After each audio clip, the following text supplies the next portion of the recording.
Hello，大家好，我是空调小哥。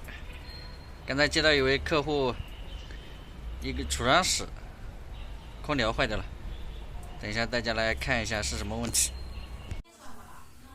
掉了吗？这空调打不开啊，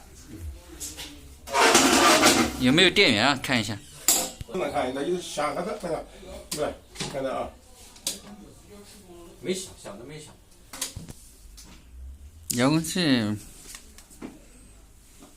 没用了，红外线不发射了，遥控器坏掉了，估计。这你自己买的遥控器啊？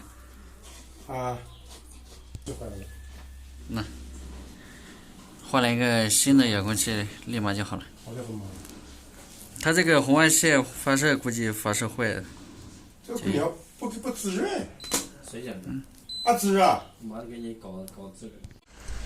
这台空调维修起来比较简单哦，它就是遥控器坏掉了，主人比较急，他还有人跟他讲可能是主板坏掉了，但是我们一般实事求是，就是一个遥控器的问题，收他一个遥控器的钱就好了。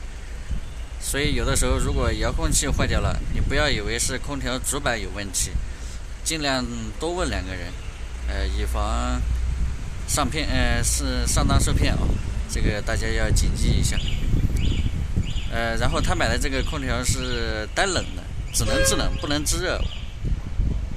所以这个天儿他这个再加上遥控器坏了，他心里就比较着急，因为现在刚下了春雨嘛，这储藏室还是比较潮湿的。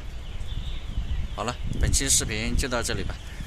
如果你有空调问题、太阳能或者热水器有问题，不懂的你可以咨询我，给我评论也行。喜欢我的视频可以给我点个关注，拜拜。